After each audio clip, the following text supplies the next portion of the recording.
sekitar yang lestari bukan sahaja memainkan peranan penting dalam kehidupan manusia. Sungai, hutan, tanah dan juga sumber air bukan sahaja menyokong keseimbangan alam, malah menjadi asas kepada pelbagai aktiviti ekonomi masyarakat setempat.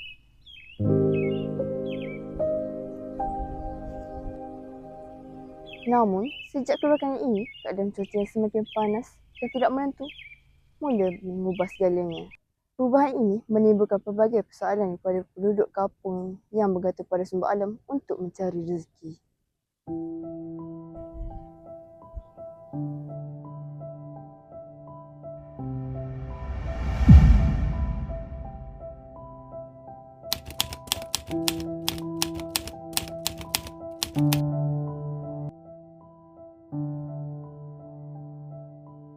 Dahulu bumi ini hijau terbentang. Air mengalir tenang di petak sawah, rumput subur di padang ternakan. Namun, hari ini panas yang melampau mula mengubah segalanya. Bagi penduduk kampung, cuaca bukan sekadar keadaan alam.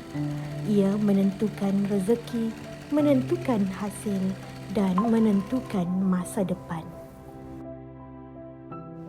Bagi petani padi, air ialah nyawa sawah. Apabila cuaca terlalu panas dan hujan semakin berkurang, parit menjadi cetek, bendang mula kering. Anak padi yang sepatutnya subur menjadi layu sebelum matang. Cuaca panas ni boleh juga ikhtiarnya air tak cukup pun. Pasal tak ada lok kerja lah air, okey? Jadi tu boleh hujan mari ke? Agak kau hujan lah. Air bawah tak apa cukup. Bila cuaca panas, padi tu tak galak lah. Tak cukup air. Memang padi perlu air. Bagi penternak pula, panas melampau menjejaskan haiwan ternakan. Rumput sukar tumbuh, bekalan air semakin berkurang. Bila kena panas sangat ni lembu jadi kurang makan. Kurang makan lembu nak mudah stres. Bila mudah stres tu berat badan lembu jadi turun. Tu kita kena mandi. Terutama lembu bakar luar ni dia tak boleh panas. Kalau kita pukul 10 pun dia terdedah. Kambing ngebing ni dia tak semasa sejuk. Hujan. Bila musuh hujan dia jadi ke kembung. Kalau dia kembung dia macam mana? Sakit kan? Mati lah. Kalau lambat proses, lambat berubat mati. Apabila ternakan susut berat atau jatuh sakit, pendapatan penternak juga terancam. Bagi penoreh getah pula, situasinya sedikit berbeza. Cuaca panas membolehkan kerja menoreh dilakukan seperti biasa. Panas boleh kerja hari-hari. Susu dia tu atas getah cara lah bubuh baju, tebah tirai, susu banyak lah. Kalau getah tak cara, susu kurang. Hasil rendah, dapat teh.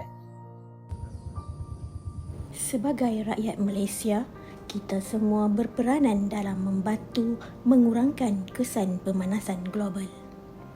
Antara langkah yang boleh diambil ialah mengurangkan penggunaan tenaga, mengamalkan kitar semula serta menanam lebih banyak pokok bagi menyerap karbon dioksida.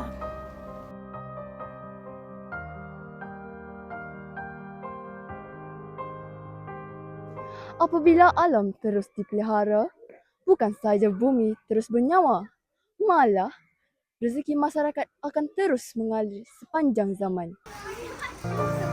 Jaga alam, pelihara rezeki. Pelestarian alam, nadi ekonomi desa.